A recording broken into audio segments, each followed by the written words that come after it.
Muito boa noite aos nossos irmãos e amigos da Caridade e Fé. Que a paz do Mestre Jesus esteja com todos nós. Hoje nós vamos trabalhar o capítulo 18 do Evangelho. Muitos os chamados, poucos os escolhidos. E para a gente fazer essa reflexão, eu escolhi o item A Porta Estreita e peguei um pequeno trechinho do apanhado de Lucas, no capítulo 13, versículos 23 a 30, que diz o seguinte, para ser fiel ao texto: Alguém lhe tendo feito esta pergunta: Senhor, haverá os que se salvam? E ele lhe respondeu: Fazei esforços para entrar pela porta estreita, porque eu vos asseguro que vários procurarão por ela entrar e não o poderão. E quando o pai de família tiver entrado e fechado a porta, e que vós, estando do lado de fora, começardes a bater, dizendo: Senhor, abre-nos, ele vos responderá: Eu não sei de onde sois. Então recomeçareis a dizer: Comemos e bebemos em vossa presença, e vós ensinastes em nossas praças públicas. E ele vos responderá: Eu não sei de onde sois. Retirai-vos de mim, todos vós que cometeis a iniquidade. Então, deste trecho, desse apanhado de Lucas, observemos o quão interessante é, e eu destaco aqui uma frase que é dita a Jesus: Senhor, nós comemos e bebemos na tua presença, e vós nos ensinaste nas praças públicas. Essa frase, ela merece uma reflexão, e a gente vai fazer a nossa reflexão exatamente em cima dela. Porque no nosso dia a dia, naturalmente, a gente, quando come, bebe com alguém, significa que este alguém ou as pessoas com quem a gente se relaciona comendo, bebendo, fazem parte do nosso círculo de relacionamentos, da nossa intimidade. Há uma cumplicidade ali, né, de união, de simpatia. Então, quando eles dizem a Jesus: Senhor, nós comemos e bebemos na tua companhia, significa que privavam da companhia de Jesus.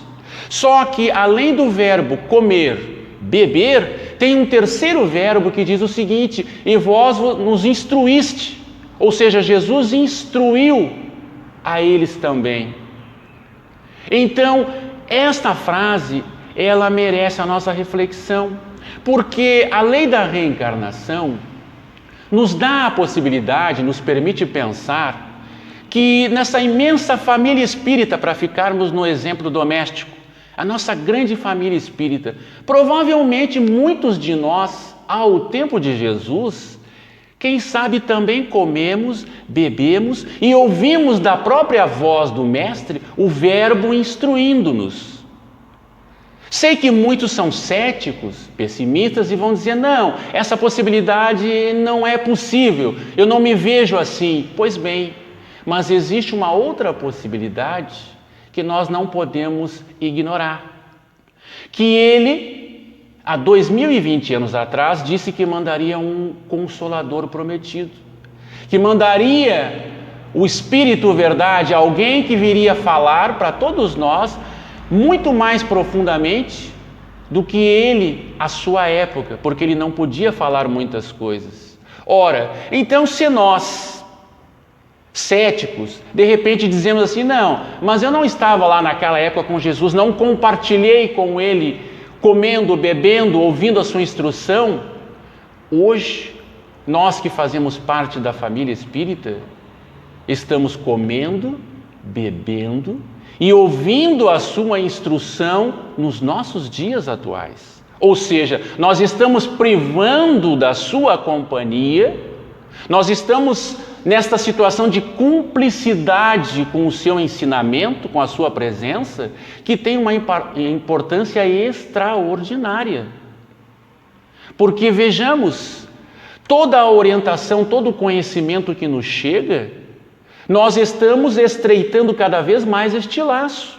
Só que no finalzinho deste trecho aqui, o que ele diz? Quando o pai de família fecha a porta e a gente bate, e ele vai dizer: quem sois? Não vos reconheço. E aí lá no final ele diz bem assim: eu não sei de onde sois, retirai-vos de mim, todos vós que cometeis a iniquidade. Todos vós que cometeis a iniquidade.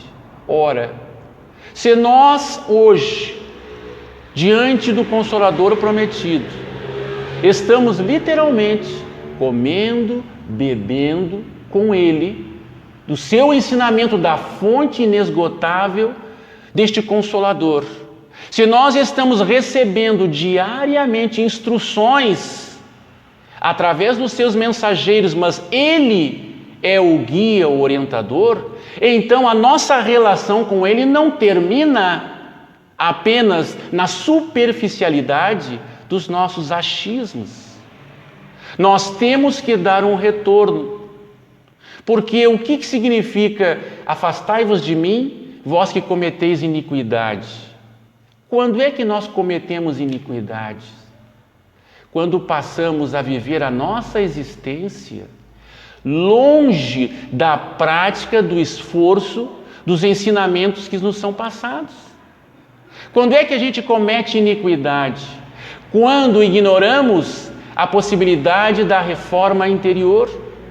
Quando rechaçamos completamente a possibilidade do perdão, da caridade, da indulgência, da benevolência. Quando é que cometemos iniquidades? Quando fazemos quando nos aliamos à maledicência, à maldade, aos equívocos na ilusão do mal, quando entramos neste círculo vicioso, nós cometemos iniquidades.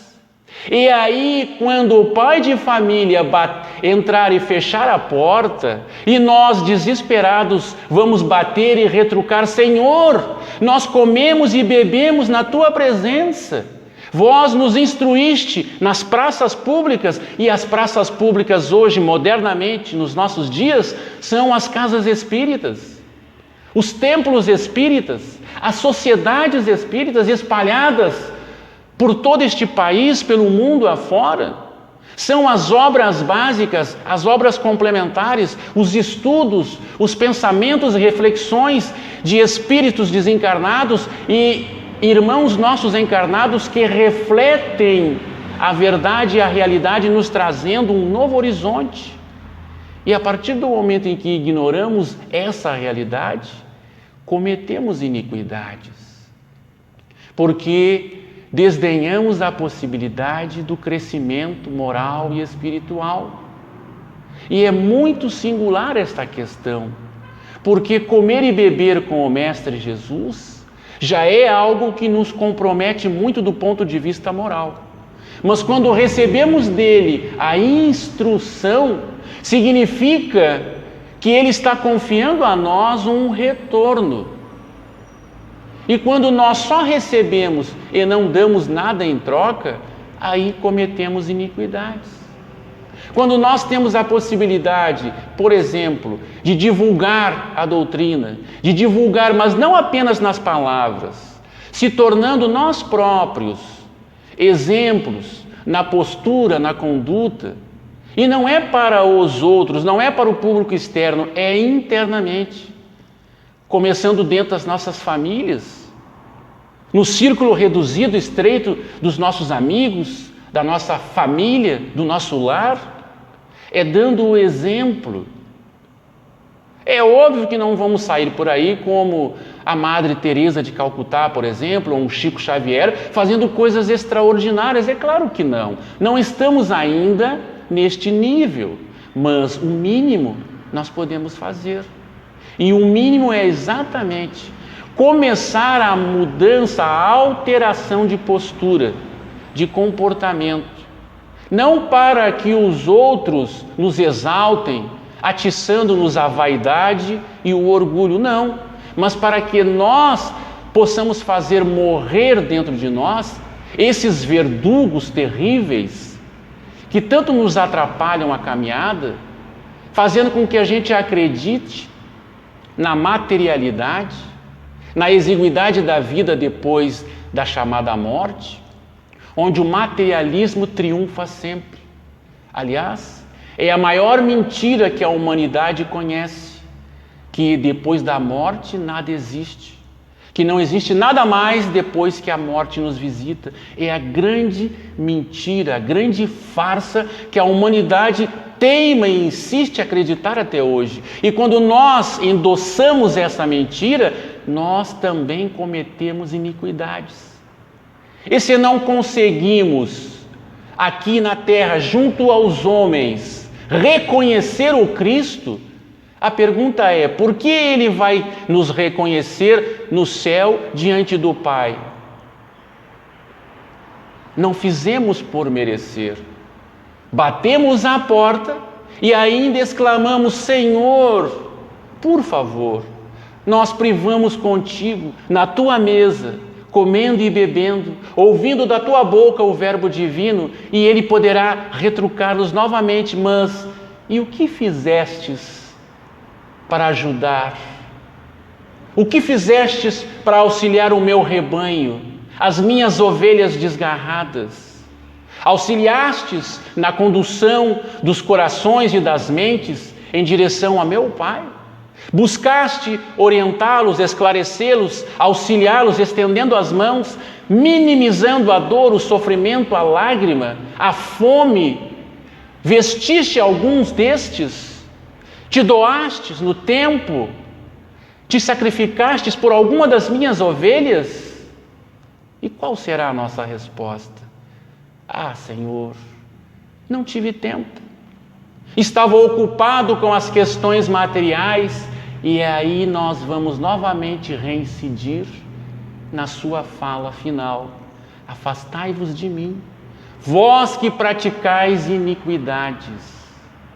Pois de nada adianta, meus irmãos, estarmos diante da luz, da orientação, do esclarecimento, se esta luz ela bate e não reflete interiormente. Ela simplesmente chega e passa, não fica retida em nós. Falamos de Jesus, exaltamos, louvamos o Mestre, mas na nossa rotina diária, no nosso dia a dia, não o reconhecemos diante do seu rebanho imenso. Nada fazemos. Então, meus irmãos, a reflexão que fica é exatamente esta: vamos nos questionar, porque a doutrina espírita nos dá essa condição. Todos nós, tenhamos certeza, estamos nos dias atuais comendo e bebendo há muito tempo nesta fonte inesgotável de amor e de luz que é o Consolador prometido. Todos nós estamos há muito tempo recebendo instrução e orientação. E a grande pergunta que fica é: por qual porta nós estamos entrando? Qual porta nós estamos acessando aqui na Terra, diante de todo esse conhecimento, diante de toda essa orientação que nos chega? Qual a porta que estamos acessando? Porque não esqueçamos, a advertência do Mestre prevalece e persiste: afastai-vos de mim, todos vós que praticais iniquidades. E as iniquidades são praticadas na terra, no corpo físico, na invigilância e na teimosia do espírito rebelde, da alma rebelde. Acordemos para que quando o pai, o chefe de família, entrar e fechar a porta, nós possamos estar do outro lado dela e que esta porta possa ser a porta estreita, por onde muito poucos ainda fazem esforço para entrarem. Fiquemos todos na paz do Mestre Jesus. Obrigado pela atenção.